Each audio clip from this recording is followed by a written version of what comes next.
Hey guys, literally just woken up, Cat here, and I'm going to talk about my Ignite character, which is now Fireball over Armageddon Brand. I'll run a couple of maps while I try and set up my next Elder, and kind of explain what's going on with the build. So, Armageddon Brand, what's my thought process on it? Oh, the character is 90 by the way now. They feel your every move. Why have I gone Fireball? Now, I'm playing a private league, and the mods in the private league include 20% haste. And because of that, I was actually regularly running into an issue where the Armageddon brand wasn't actually connecting with monsters. Let me just turn my sounds down a little bit. So what was happening was I would attach a Armageddon brand to an enemy, and because of the delay of the ability, it would end up, if the mob was running, it would hit monsters behind. So it's kind of like, if you're, imagine you're playing an FPS, you know how you need to lead targets, like you shoot just in front of the running target? Armageddon brand takes a second to arm and hit the floor, and if you have a very fast moving enemy, it can actually hit nothing at times. So with Syndicate, when you have lots of very rippy, super hasted Syndicate members running around, like Haku full train mode, like trying to smash you in the face, having an Armageddon brand hit something behind is kind of not very helpful. Now, not only that, something I touched upon in my videos where I first started talking about Armageddon brand was there was always the chance that I would respec into Fireball. Now, Fireball has always been a favorite skill of mine since the Ignite changes. I actually find it a pretty decent starter. Some people don't like it. I do particularly like it. And not only that, it also has a few really solid advantages. So ignoring the fact that it does its damage more instantly, it also just has a higher base damage than Armageddon brand. Now, Fireball on a 6-link compared to Armageddon brand, the damage is very comparable. I would argue Armageddon brand has slightly higher damage because it's easier to get a 21 Armageddon brand than it is to get a 21 Val Fireball. So if you're using GMP in your main links, a level 21 Armageddon brand is higher Ignite damage than a GMP 20 Val Fireball. However, as you can see from this map, I've actually been doing rather well not even using Fireball. Let's run a couple of Guardians so you can kind of see how it holds up. So, because of a few things, I find that you don't really need to use GMP on Fireball anymore.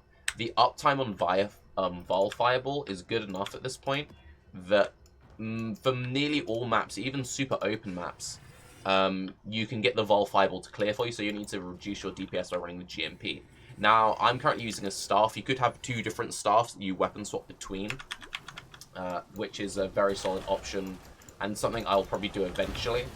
It's also one of those things that for certain maps, this isn't avoid ailments, this isn't avoid ailments. Okay, well this is literally the worst map mod for me, so this should give you an idea of how the build clears. So there is a 6% chance that enemies I hit will not get ignited, but the Prolif generally does a decent job of fixing up when you hit into large packs. I do also have, for the record, 2 Pierce. So I'm running 2 Pierce on my Fireball, and I'm getting that on the skill tree. If this is going to be a driver, it'll be an ailment. I need to actually drag these into mobs. So I have 2 Pierce on my Fireball, and I'm also running 2 Rolling Flames jewels. So I have a very large Prolif range. And I find with that... let's just use Scorching Ray. Yeah. So the reason why these are taking a while to kill is they're just not getting ignited. Oh, there you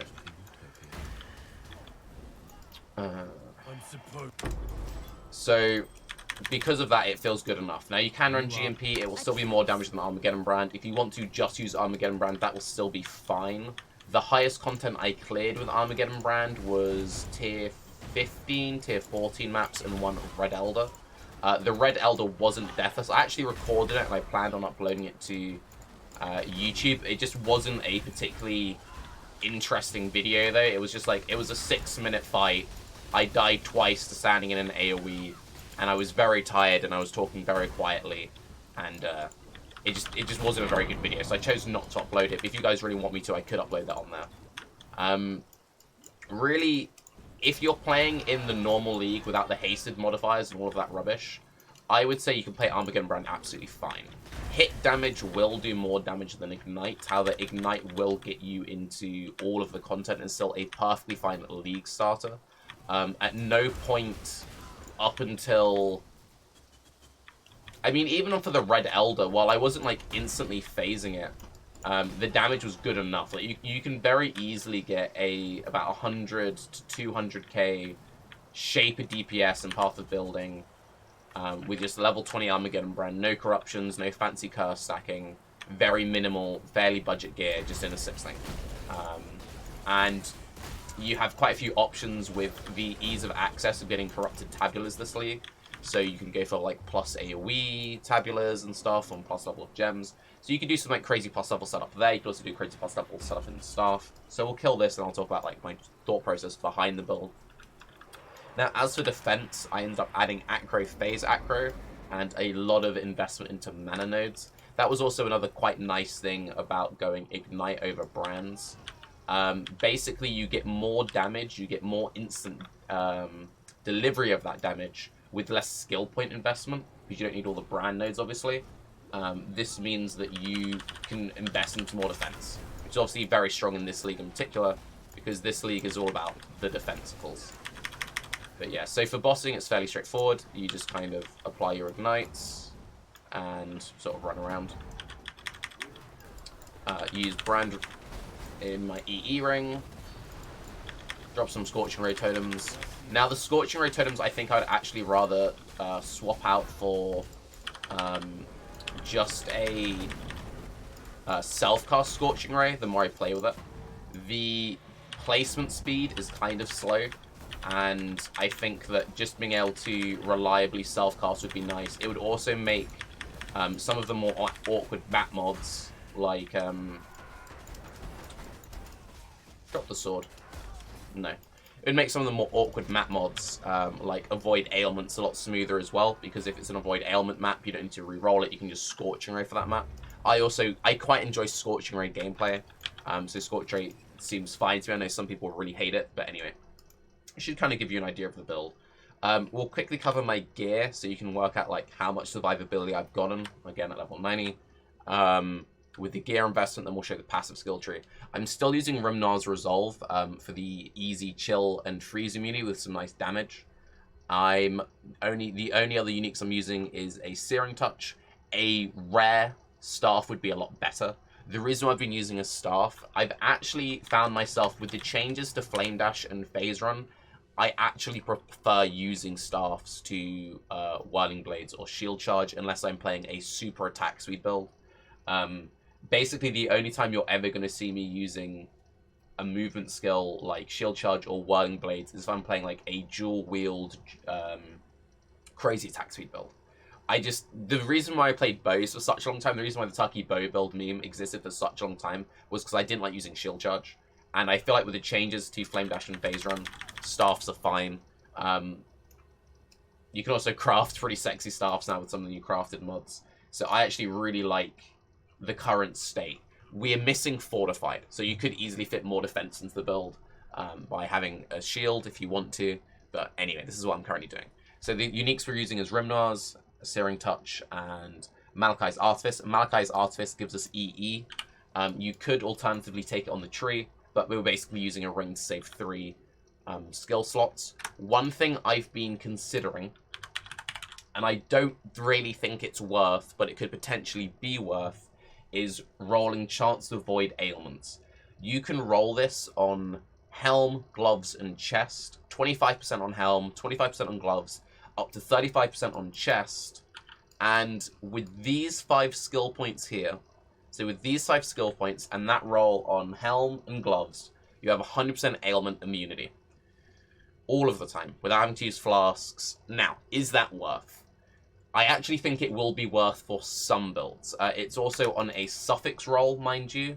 So if you're a build which doesn't have a good suffix, and you can use Rare Gloves and Helm, it might be worth it. I think the best example where you'd maybe do that would be on a Scion character, because Scion Pathfinder has 100% uptime on Flask, but doesn't have the ailment immunity. So if you have that, you could then run like 4 unique flasks. And basically, this is how you work out if this mod is worth it for you. If you have if you have 2 unique flasks, which both give you like 10 to 20% more damage, then it's worth it, right? Because the damage you're getting from the flask is worth more than the suffix you're sacrificing. Just something to consider. But anyway. Otherwise, we're just using life resists, life resists mana, life resists crafted mana, life resists. I spent 5 hours grinding chance to avoid stunned if you've killed recently on boots.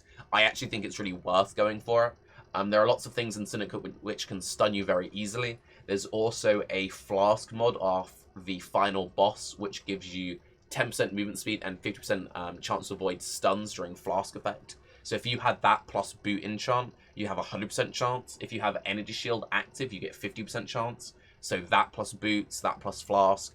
Basically, you want stun immunity this league. This is a really nice ring. This has over 100 mana, 79 life, good resist, and then it has the damage taken gained as mana over 4 seconds. I have this on both my ring and my amulet. I'd highly recommend it. It's basically just another way of getting really nice mana sustain for bossing.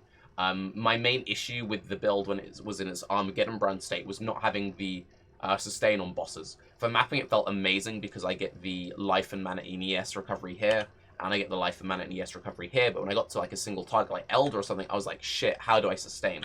Well, this is how I sustain now.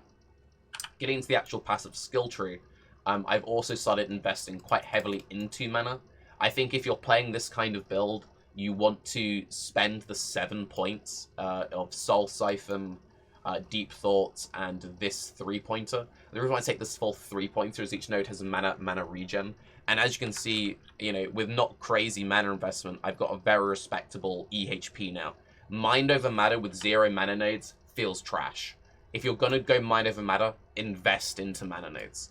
Acro Phase Acro we took because there's so much spell damage at the moment. We take these 3 points to get the Global Pierce. You could also use a Talisman. You could use the 1 Pierce Jewel, but I feel like if you're running only 1 projectile, you need at least 2 Pierce. And then we just come in, get life, get a little bit of AoE. We don't get these nodes, they're not efficient. These 2 points, to be honest, I could probably drop, but I'm just having them for now. 2 Rolling Flame Jewels, more Area of Effect. And then final points we're going to go for. We're going to grab Soul Siphon. After we grab Soul Siphon, we'll fill in these damage nodes here, and then we'll go for 3-point jewels as we get access to good 3-point jewels. I take this 3-point jewel because I need the strength for my chest piece, which has a high strength requirement. But yeah, it's a fairly straightforward character. Armageddon Brand is still more than fine. You can stick with it. I just went to Fireball because I prefer it. Another thing which I failed to mention, there are a lot of league mechanics which really suits Fireball. Delve, for example, is nearly all straight lines, so you never really feel like you're missing GMP in Delve. I might be able to do 1 node just to show you very briefly. Not only that, Alva, Incursions, Vol Fireball was made for Incursions. It is so perfect for it. It is like unbelievably perfect for it. So that feels super, super satisfying. I'd also like to just briefly remind you that if you're watching this video before 2 PM UK time on Saturday, we are going to have a Bay class starting, well, at 2 PM UK time. And yeah, I really like this build. I'm going to continue playing it. The Ice Nova, sorry, the Vortex Cold Snap build is also perfectly fine. If you ask me to rate the 2 builds, I think the Cold Snap Vortex build is the stronger build, but this is the build I prefer personally. I just find this more enjoyable to play. But I would say that Vortex Cold Snap is definitely stronger. So if you want to play a damage over time Trickster, and you don't really care how you do the damage, I would recommend the Vortex one. The Vortex one is safer through all the super chill effects, and it also has easier damage scaling in the fact that it's much easier to craft good damage over time weapons than it is to craft good ignite weapons, since the cold damage over time multiplier is just so unbelievably powerful. I will leave a link to my profile down below. I'm going to be playing this character maybe to 100. I'm definitely going to take it into Uber Elder, because I'd like to take Uber Elder down on this build, and I will continue to min-max it as much as I can. So if you're enjoying this character, then just keep a rough eye on my profile on the stream for updates. But anyway, I'm Tarke. Have a good day. Bye-bye.